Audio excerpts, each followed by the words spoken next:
আজকের ভিডিওটা আমার অন্য দিনের ভিডিওর থেকে সম্পূর্ণ একটি আলাদা ভিডিও। মূলত আমি যে বিষয়ে কথা বলতে যাচ্ছি সেটা হচ্ছে 15 থেকে 20 বছর বয়সী যেসব ছেলেরা তাদের জন্য আমার বিশেষ কিছু কথা।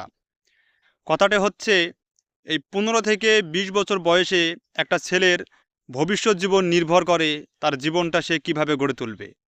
কারণ এই বয়সটা অত্যন্ত আবেগ এবং উত্তেজনার বয়স, যে বয়সে একটা ছেলে অনায়াসে ভুল এবং খারাপ দিকে চলে যায়, যার ভবিষ্যৎ জীবন খুব তাড়াতাড়ি নষ্ট হয়ে যায়।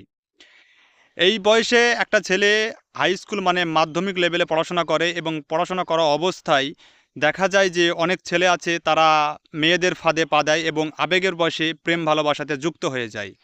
এখন এই বয়সে ছেলের এবং মেয়েদের ভিতরে একটাই পার্থক্য, সেটা হচ্ছে একটা মেয়ে কিন্তু 15 থেকে 16 বছর বয়স হলেই অনায়াসে তার বিয়ের প্রস্তাব আসে এবং তার বিয়ে হয়ে যায়। এবং সেই সাথে ওই একই বয়সের যদি একটা ছেলে তার সাথে রিলেশন সম্পর্কে যদি জড়িত থাকে, তাকে কিন্তু বারবার চাপ দেওয়া হয় যে তাকে বিয়ে করতে হবে। এখন একটা ছেলে যদি 15 থেকে 20 বছরের মধ্যে ওই বয়সে যদি সেই মেয়েটির ভরণ পোষণের দায়িত্ব এবং তার নিজের দায়িত্ব যদি তার ক্যারিয়ারের প্রতিষ্ঠিত হওয়ার কোনো নির্দেশনা যদি না থাকে, সে যদি বিয়ে করে ফেলে, তাহলে কিন্তু তার জীবনের একটা মোড় অন্যদিকে ঘুরে যাবে, এটাই স্বাভাবিক। কিন্তু এই বয়সে ছেলেটাকে চাপ দেয় ওই মেয়েটি যে তাকে বিয়ে করতে হবে, তার দায়িত্ব নিতে হবে। মূল কথা হচ্ছে সে তো তার নিজের দায়িত্বই চালাতে পারে না, তাহলে ওই বয়সে যদি ওই ছেলেটি মেয়েটিকে বিয়ে করে তাহলে তাদের ভবিষ্যৎ জীবন কি হবে। তো এগুলো যদি আমরা খেয়াল করে দেখি, আমাদের আশেপাশে একটা 15 থেকে 16 বছর বয়সে একটি মেয়ের কিন্তু 2টা থেকে 3টা সংসার করা হয়ে যাচ্ছে শুধু এই ভুল করার কারণে। কারণ মেয়েগুলো আবেগবশত একটা ছেলেকে ভালোবেসে মানে ফোনে চ্যাট করছে, কথা বলছে, দেখাদেখি করছে, বিয়েতে বসে যাচ্ছে, মনে করছে সংসার জীবনটা বাস্তব জীবনের সাথে কতটাই সহজ। আসলে সংসার জীবন যতটা কঠিন, বাস্তব জীবনের সাথে তার কোনো মিল নেই। যার কারণে একটা মেয়ে একটা ছেলের জীবনে মানে হাত ধরে বাড়ি থেকে পালিয়ে যাচ্ছে বাবা মার মুখে চুনকালি দিয়ে, দেখা যাচ্ছে এক সময়ে বাবা মার কথা শুনে আবার ছাড়াছাড়ি হয়ে যাচ্ছে। একটা 2টা 3টা পর্যন্ত তাদের সংসার হয়ে যাচ্ছে, যেখানে তারা শান্তি সুখ কিছুই পাচ্ছে না। এবং সেই সাথে ওই মেয়েটি যে ছেলেটিকে বিয়ে করলো, সেই ছেলেটির কিন্তু ভবিষ্যৎ নষ্ট হলো। সে তার পড়াশোনাটা কন্টিনিউ করতে পারলো না এবং ভবিষ্যতে চাকরি, ব্যবসা, বাণিজ্য কোনো কিছুই তার মন মানসিকতা ঠিক থাকলো না, যার কারণে সে তার ভবিষ্যৎ তৈরি করতে পারলো না।